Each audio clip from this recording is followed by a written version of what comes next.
Hi everyone, আমি শ্রেয়া। তো চলে এসেছি একটা নতুন ভ্লগ নিয়ে। তো বেসিক্যালি ভ্লগটা হতে চলেছে আমার দাঁত তুলতে যাওয়া নিয়ে। তো আজকে আমি যাচ্ছিলাম দাঁত তুলতে। কী কারণে জানো?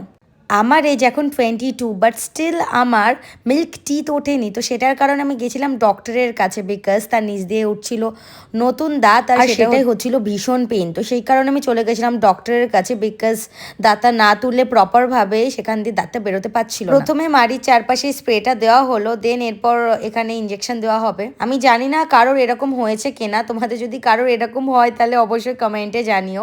দেন এখানে দেওয়া হলো ইঞ্জেকশন, মাড়ির ঠিক চারিপাশ দিয়ে ইঞ্জেকশনটা দেওয়া হচ্ছিল। লিটারেলি এখানে আমার মা, দিদুন আর ডাক্তারবাবু হাসছিল, বিকজ কারণ আমার এখনো মিল্ক টিথ ওঠেনি। এটা দেখে যে তোমার 22 বছর এজ আর তোমার মিল্ক টিথ ওঠেনি এখনো।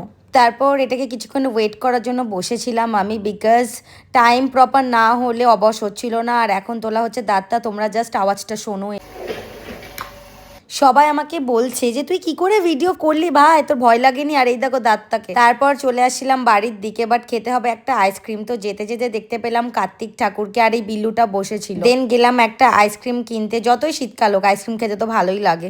দেন নিলাম এই আইসক্রিমটা। আর যারা জানো তারা জানো যে দাঁত তুললে আইসক্রিম খাওয়াটা মানে 2, 3, 4 যটাই খাও কোনো প্রবলেম নেই এতে। তারপর আইসক্রিমটা খেতে খেতেই আসছিলাম বাড়ির দিকে, আর কিনে নিলাম এই দুটো চুল। দেন চলে এলাম বাড়ি। Tata, bye bye.